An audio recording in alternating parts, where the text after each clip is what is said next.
9 a.m., the Archdiocese of Chicago presents programming about the people, events, and issues that touch our lives. Thanks for letting us be part of your morning. Now again, Catholic Chicago.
She has some new developments in her family and is taking a couple weeks off, so we wish them the best.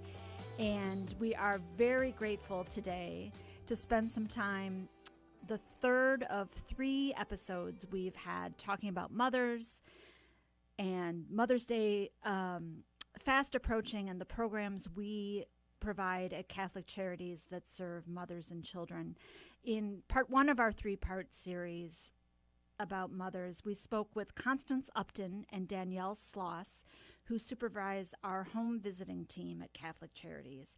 They work with vulnerable women and some men in helping them build safe, happy homes for themselves and their children aged 0 to 3. And last week, our chaplain, Father Jerry Kelly, joined us to remind us of the many ways that the Blessed Virgin Mary continues to be a source of strength and inspiration to all of us. And today, we are delighted to have Sharon Holmes as our guest. Sharon works in the Catholic Charities Family Stabilization Service area as a supervisor of 8 of our food pantries. Now, you've heard us talk over the last several months during the pandemic about the great increase in food instability and the need for access to food. Sharon and her team have been heroic in keeping the food pantries open, stocked, staffed, and meeting the growing food needs of families. Amidst the pandemic, our pantries have served twice as many people as in years previous, many of them folks who are using pantries for the first time, given a significant drop in wages or unemployment. So today we are very happy to have this opportunity to thank Sharon, ask her how things are going, and to have her tell us some of the stories she has heard from mothers and families who she has met over the past year. Sharon, welcome and good morning. Good morning, Brigid. Thank you so much for having me. I miss Marie. I know. But I know she is doing great things no matter where she is. But thank you so much for having me on the show. I am actually delighted and honored to be here today. Oh, well, we are thrilled to have you. And you're going to have to do some heavy lifting without Marie because yes. That's just how it goes. Nobody wants to hear me talk all day. I do. Let's start with the basics for folks who don't know. Tell us where the 8 food pantries are that you supervise. Sure. Like you stated, I operate 8 pantries. They're all in the Chicagoland area. I have 4 in the city of Chicago. St. Sabina, 79th and May, which is in the Auburn-Gresham community. Casa Catalina in the back of the yard community off of 45th and Ashland. St. Vincent Center, which is our headquarters, is 721 Northwood Sale. And our newest partnership, St. Thomas of Canterbury Parish off of Lawrence and Kenmore.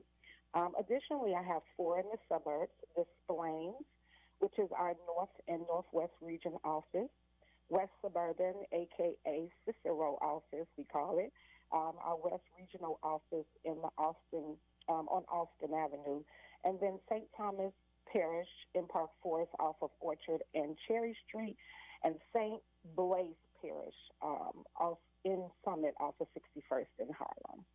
I mean, that's a wide swath of the city, and we know you've seen, huge increases in the number of people coming to pantries. tell us a little bit about some of the challenges you've faced, how we keep the shelves stocked, how you engage with volunteers. How have you been able to keep things going? Absolutely. It's been a challenge, to say the least.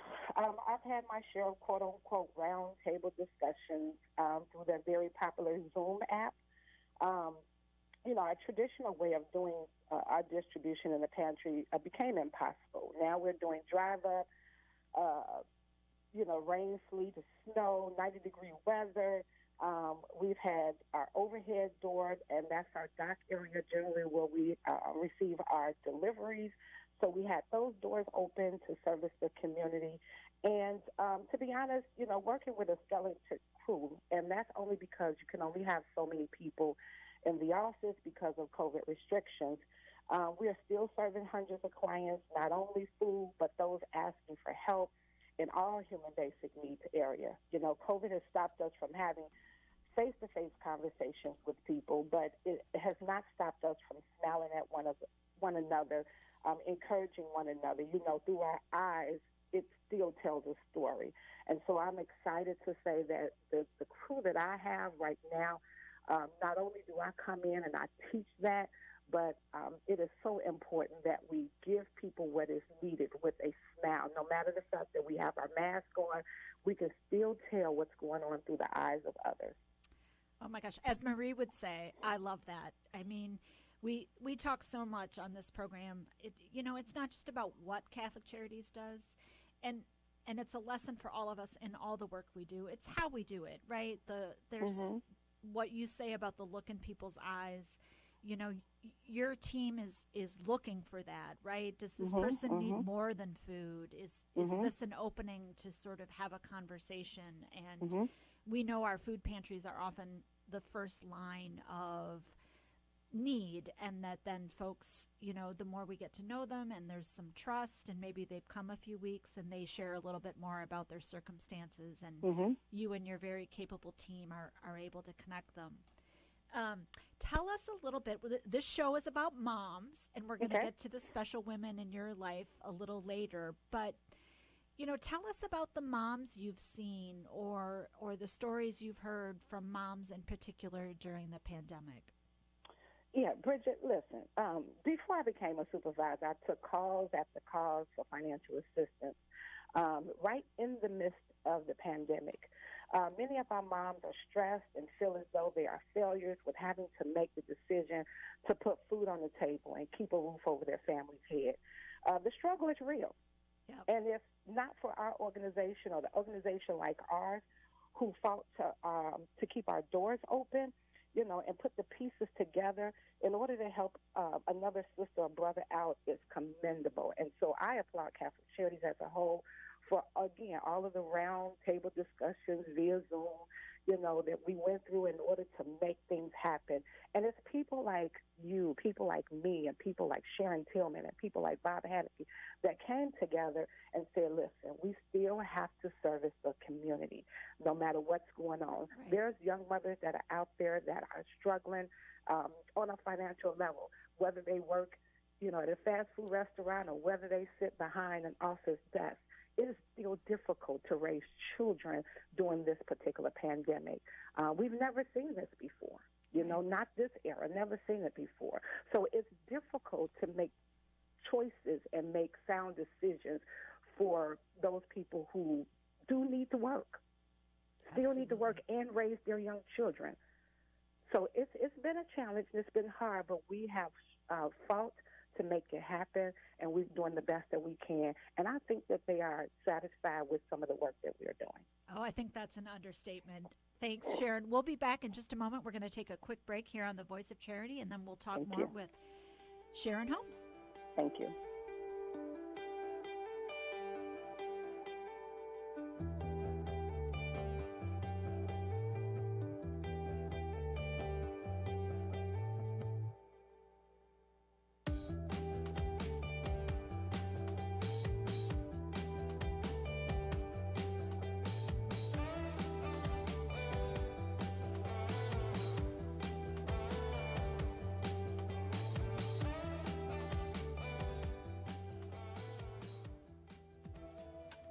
Mothers are often the unsung heroes in a family. Right now, many mothers are also the disproportionate victims of the COVID-19 pandemic. They've experienced higher rates of infection and more job losses. They've had to navigate their children learning remotely while caring for older relatives and struggling to put food on the table. What better way to honor the mothers in our lives, those living and deceased, than with a contribution in your mother's name to Catholic Charities' 2021 Mother's Day Appeal? Our mothers were the first to teach us about compassion and community. They were the first to show us what love and caring for someone else is all about. Help us help local moms and children who are struggling this year.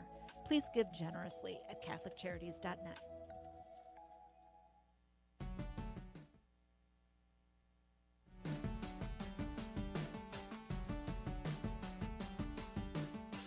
Hello, I'm Cardinal Blaise Supich. I got my COVID-19 vaccination, and you should too. It took just a few seconds and was painless. The Food and Drug Administration determined the new vaccines are safe and effective, and the Holy See, as well as the United States Conference of Catholic Bishops, has concluded getting the COVID-19 vaccine is an act of love of our neighbor and part of our moral responsibility for the common good. We have lived with the pandemic for many months, and I know we're all getting tired of it. Vaccination is one of the most important ways you can protect your health and the lives of those you love and help bring the pandemic under control. When it is your turn, I urge you to be vaccinated. And remember to do your part by wearing a mask, washing your hands, and watching your distance. Thank you, and God bless you all.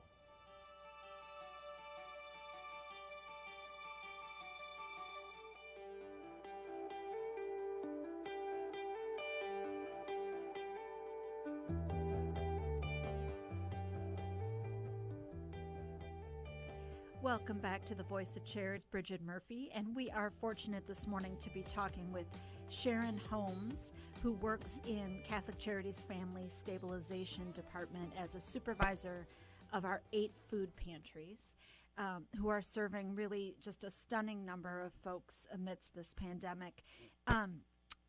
Sharon, I wanted to highlight something you said before the break, which is it's so painful in this day and age, but you mentioned, it's hard for people to admit they need help. And especially, you're working hard maybe, or if you've lost a job or lost wages, it really is difficult to say to someone that you need help or to show up at a pantry. And I think, what can you tell us about getting rid of that shame and that we need to recognize? I think the pandemic has helped a lot on the mental health front in terms of taking away that shame and the stress everyone's been under. But what can you share with us about, making sure we see these people as individuals in need and help them feel better about getting the help they need? Absolutely. My motto has always been, a long time ago, a friend of mine said to me, she said, "Sharon, who is your provider?" And I had to think about that a little bit because it was very, very difficult for me, as a person who was raised by a parent who worked. Sometimes she worked 2 or 3 jobs just to try to make ends meet. My grandmother and my grandfather, they worked very, very hard to make ends meet for their family. And so I was working, 2 jobs long time ago and trying to raise 2 children. And I've never really seen my children, in the light of things because it was very hard. I had to make the money. I had to make sure I had food on the table for them. And so, she said to me, "Sharon, who is your provider?" And I said, "Wow, that's a good question." I'm trying to think, but I'm a faith person. And so I go to church and I believe that God is able. And it took now, later on down the line, I heard a song by Tamala Mann. She's a gospel singer. She said, "God provides in ways I can't explain and can't deny. The little that I have, He multiplies. Just when I feel He won't show up on time, God provides. He'll come through when the clouds of doubt rain down on you and test everything you thought you knew. Now I finally see what God can do for you.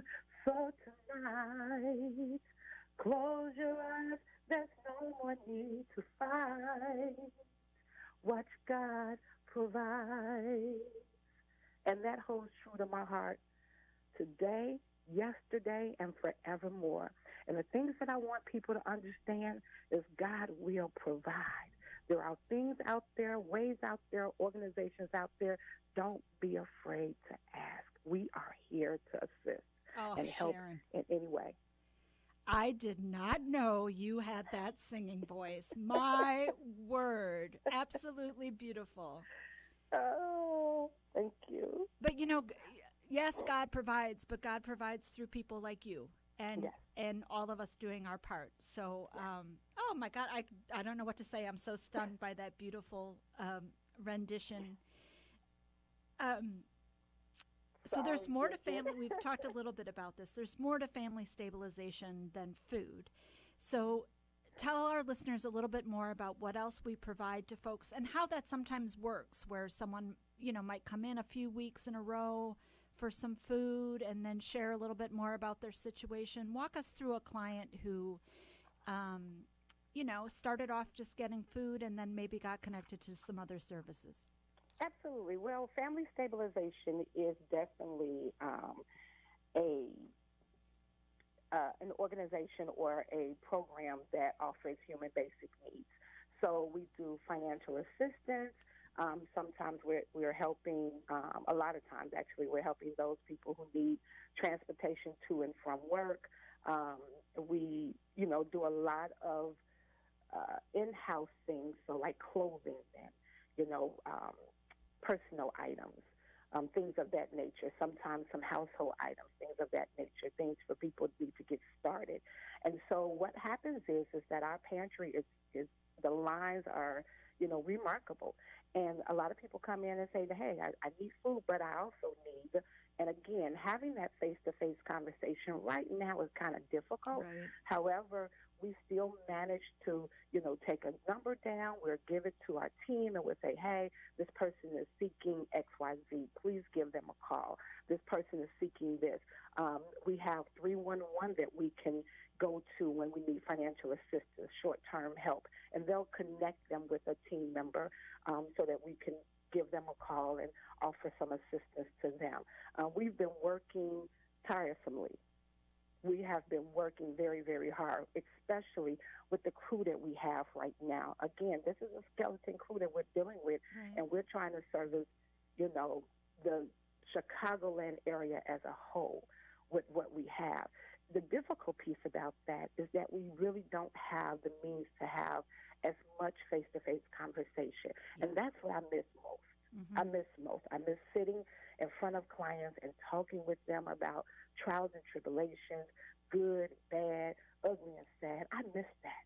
Yeah. I miss that, and I can't wait till we get back to that. But we do the best that we can with managing what we can do over the phone. We manage that. Sure. And that's important, but it's definitely the face-to-face is missed. Yep. Love it. Real quick before the next break, will you be welcoming more volunteers in the coming weeks, are we thinking, as hopefully more and more people get vaccinated? Brigid, I hope so. Yeah. You're tired. I hope so, Brigid. We have definitely lost a lot of our volunteers due to this pandemic.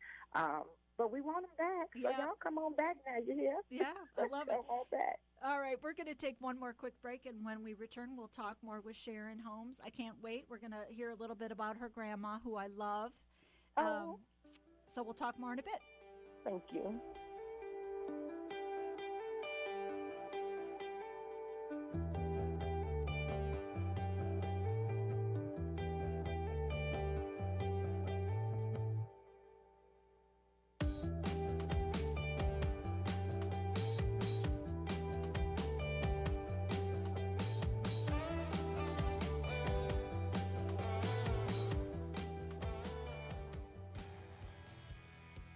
Caring adults make all the difference in the lives of adolescents. Catholic Charities understands this, and our mentorship program provides a free opportunity for youth living in Lake County to spend time, virtually, with volunteers who genuinely care about them. This program is ideal for youths age 9 to 12 who may need support navigating the challenges of childhood and early adolescence. Our amazing volunteers serve as friends and role models who help youth recognize their strengths, and empower them to reach their full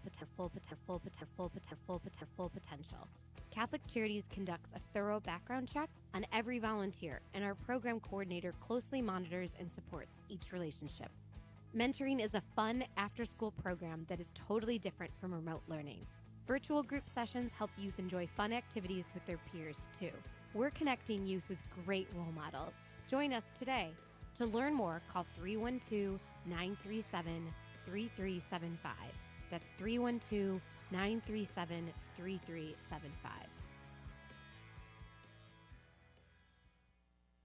The Word Made Clear is exactly what its name implies.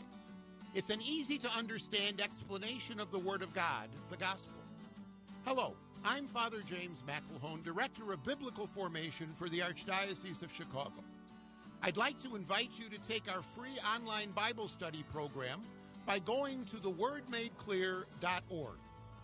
Our website offers an audio-based guide to the Gospels of Mark, Matthew, Luke, and John. Listen to my lectures and follow along with the handouts provided. There are even discussion guides. You can also explore the biblical roots of the Mass. And there are links to a wide variety of biblical sources that will benefit both teachers and students of the sacred scriptures. Just go to wordmadeclear.org to experience our free online Bible study program. Again, it's free at wordmadeclear.org. It's the Word of God. Enjoy. Catholic Charities staff members work every day to end poverty and homelessness. We do this on a one-to-one basis with anyone who asks for help. We also work with organizations who study these issues across our city, state, and nation. The Wilson Sheehan Lab for Economic Opportunities, or LEO, at the University of Notre Dame is one of these research centers. Through our partnership with LEO, Catholic Charities has gained valuable insights into scientific evaluation methods that determine the most effective interventions to help people avoid poverty and homelessness. Along with our experience and compassion, trusted research is helping Catholic Charities offer hope and so much more to anyone in need. For more information, visit CatholicCharities.net.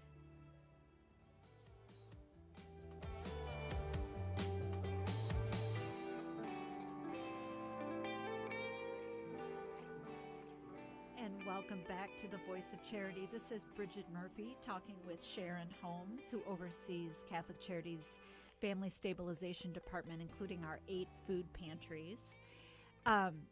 Sharon, Mother's Day show.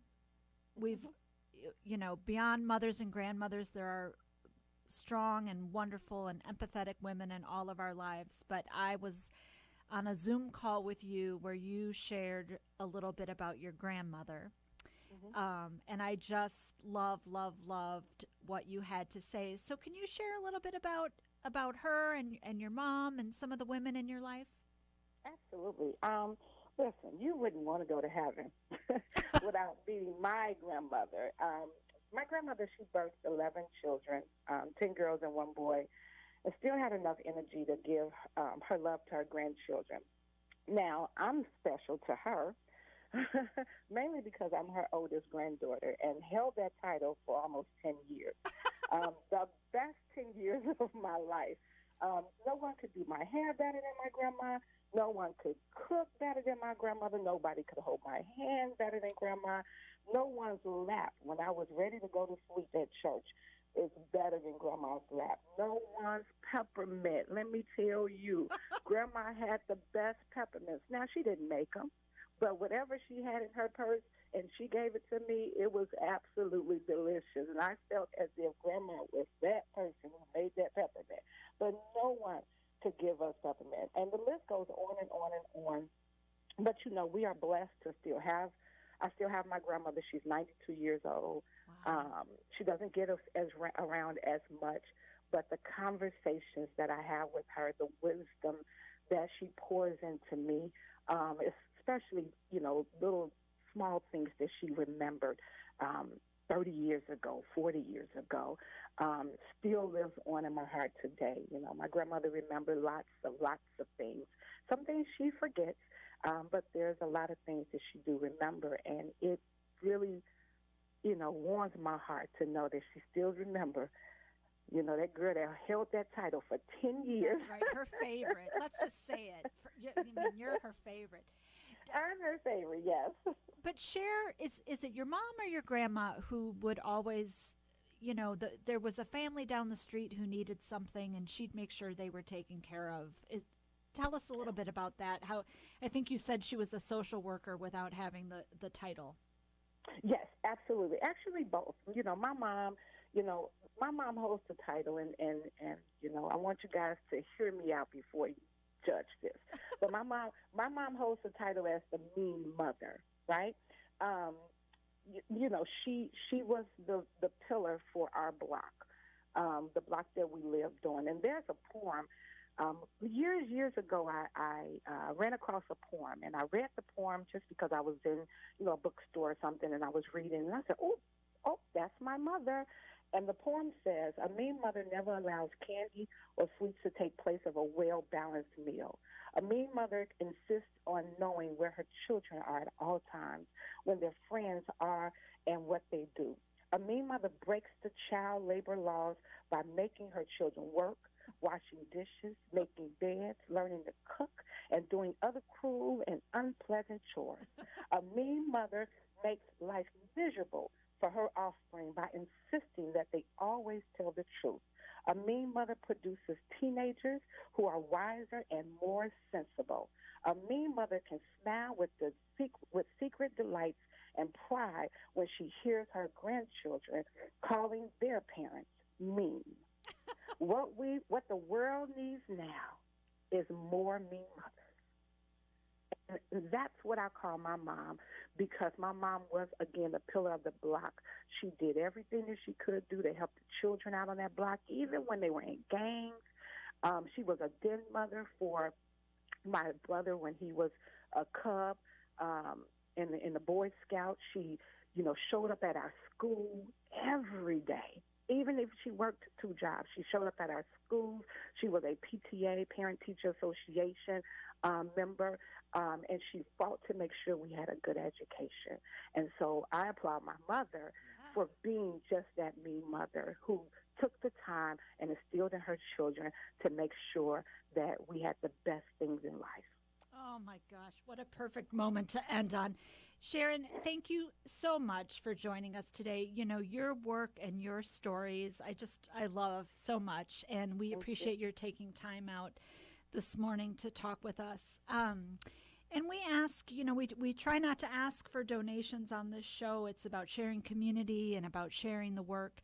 But we are doing fundraising around our annual Mother's Day campaign. And if there's something you can give in honor of a mother, a mean mother, or a grandmother, or someone in your life, we'd sure appreciate it. You can go to CatholicCharities.net to donate. And a quick note of thanks also. This is my last show. Marie will be back, and some combination of other lovely folks from Catholic Charities will be back. So I want to thank Mike, Brian, and Javier in the booth, and Katie Breedeman for all her work producing the show. Thanks so much, Sharon, and we wish everyone a safe and happy week. Thank you. Absolutely. I miss you, Marie. Thank you.